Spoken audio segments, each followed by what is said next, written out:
ಹೌದು. ಯಾರಿಗೂ ಏನು ಹೇಳ್ಬೇಡ, ಜಗಳ ಮಾಡ್ಬೇಡ, ಜಗಳ ಗಂಟು.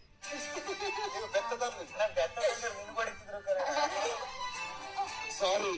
ಮನೆಯಲ್ಲಿ ಒಲೆ ಇದೆ, ನೀನು ಕ್ಯಾಮರಾ ಎಲ್ಲವೂ ತಯಾರಿದೆ. ಶುರು ಮಾಡಿ ನಿಮ್ಮ ಬ್ಲಾಗಿಂಗ್. ಹಾಯ್ ಗೈಸ್, ಹೇಗಿದ್ದೀರಾ ನೀವು? ನಾನು ಚೆನ್ನಾಗಿ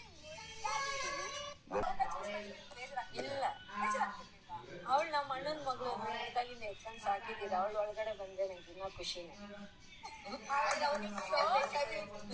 ಒಳ್ಳೆ ಅತ್ತೆ. ನಾನು ತುಂಬಾ ಇಷ್ಟಪಟ್ಟು ಅವಳನ್ನ ಮದುವೆ ಮಾಡಿಸ್ಕೊಂಡಿರೋದು ಅಂತ. ಆಶಮ್ಮ ಎಲ್ಲಿದ್ಯಾ?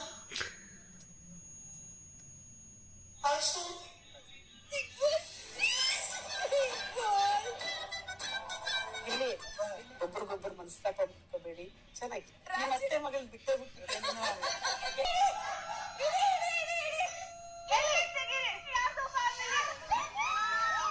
ಮನೆಯಲ್ಲಿರೋರ್ಗಾಗಿ ಬಂದು ಮನೆ ಮಂದಿ 5 ಜನ ಹುಡುಗರು ಬಿಟ್ರೆ ನಿಮ್ಗೆ ಗೊತ್ತಾಗಿರೋರು ಯಾರು? ಎಲ್ಲಾ ಫ್ಯಾಮಿಲಿ ಕೇಳಿದ್ರು ಎಲ್ಲರಿಗೂ ಬೇಜಾರ್ ಮಾಡ್ತೀರ.